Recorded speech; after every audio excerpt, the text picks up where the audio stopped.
Hi, I'm Quincy, and today I am playing Talisman, the digital edition. And for those who don't know, this is a board game from many years ago. I think from the 80s. Certainly, I remember playing it in the 80s. It's now been brought out again. It was originally from Games Workshop, people who brought you Warhammer in various incarnations. And yeah, they've now brought out a. Let's start a new game. AI player, me versus 6. I'll play the warrior. It's that game. So they now brought out a digital version, and let me tell you, I played this game in the 80s, in the late 80s, and this is exactly what it looked like. I mean, you can zoom in, you see the board. I mean, honestly, I think they must have scanned the original board because it looks just like this. Anyway, so this game, you're these various little characters, each with various powers, and you go around the board. The aim is to eventually get to the center, this here, the Crown of Command. And when you're there, you can use special spells that slowly kill off the other characters. And the idea is that the last person alive wins. And it's, well, almost certainly the person who's sitting here in the Crown of Command. And as you go in, so there's 3 rings. There's this ring, outer ring. Then there's a middle ring here. And then there's this inner ring. And things get harder and harder as you go. So this is like a nice sort of comfortable ring to go on. This one, there's better rewards, but things are much harder. And this one, there's not much in the way of rewards. There's lots of challenges. It's basically just a sprint to get along here to get to the center. And these are all the characters. I'm playing this one, a warrior, and then 5 AIs. And then you've got your strength, your craft, which is like your magical strength, I think. And then this is your lives. So I've got 5 lives. And then this is your essentially fate, which is essentially your re-rolls.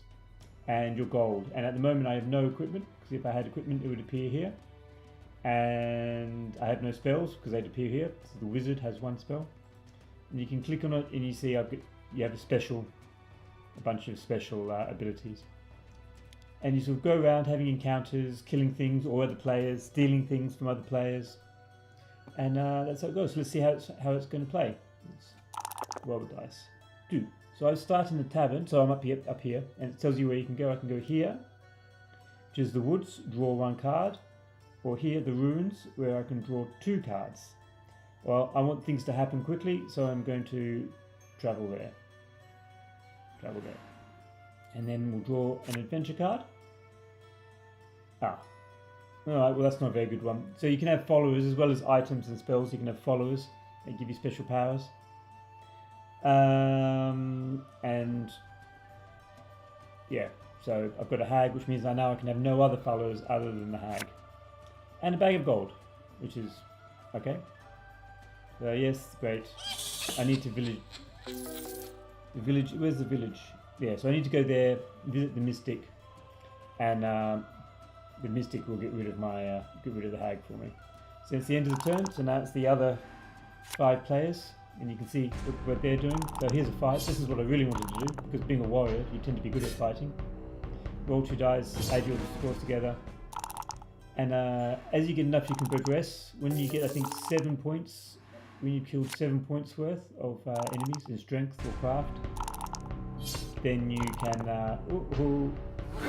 he's about to lose a life or an item. Yeah, so his wizard's gone... Yep, wizard's gone down life, you can see there.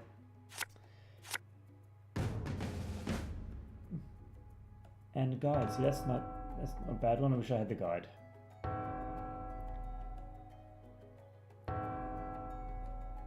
Oh. Why has everyone lost a life? What's happened to make everyone lose a life? Oh, the pestilence. There's the pestilence.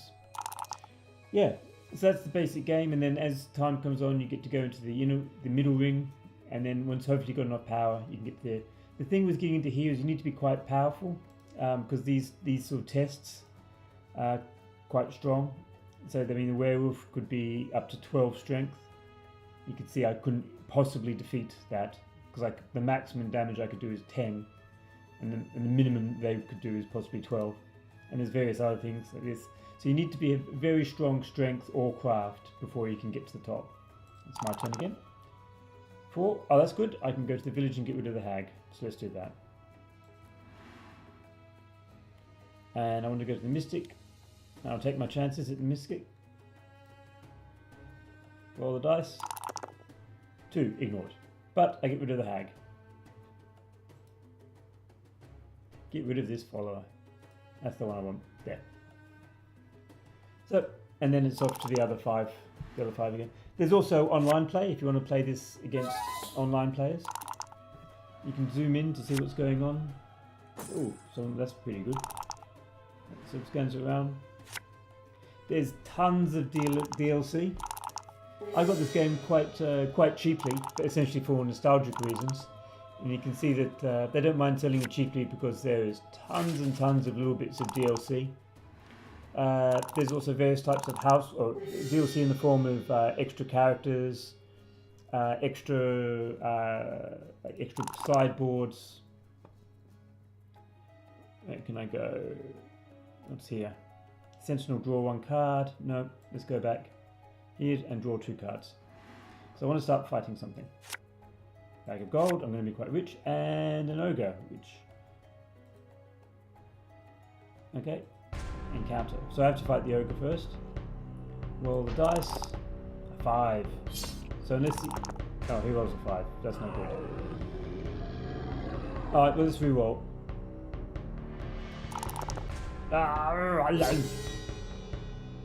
Okay.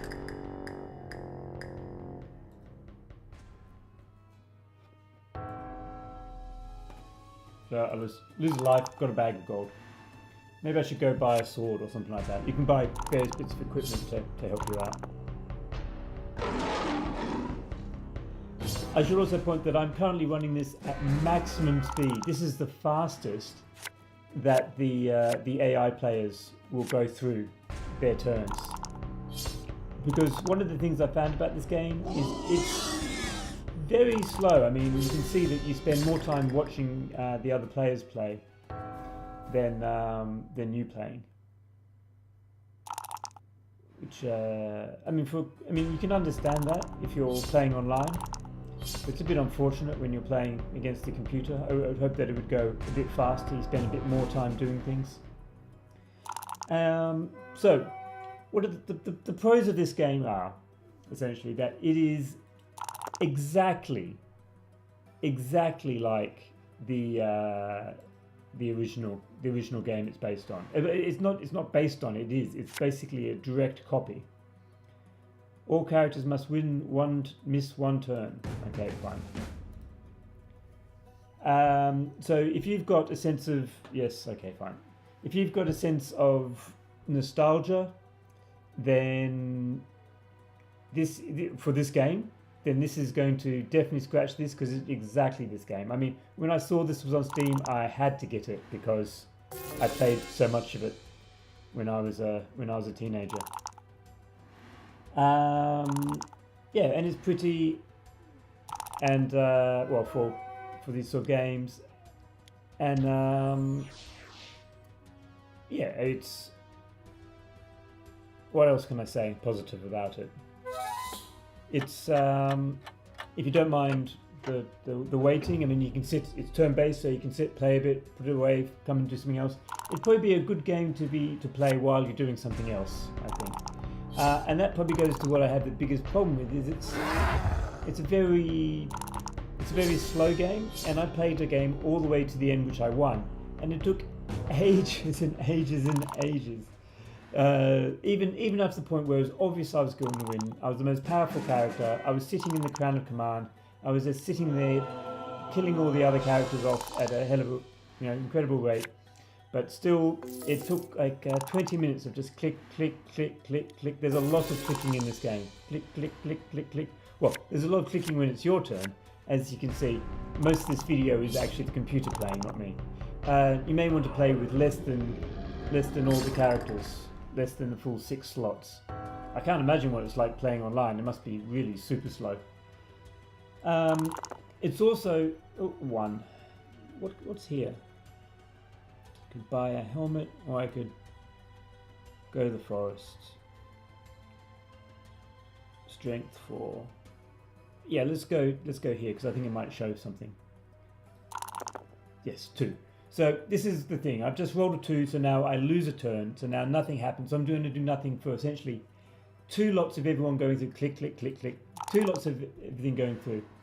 And yeah, I know that's generally considered by modern standards a bad game mechanic. It essentially is causing the player to lose interest in the game because they're not playing it. Everyone else is having fun and playing, and I'm just checking my phone, staring out the window. Oh, when this came out, no, you couldn't check your phone.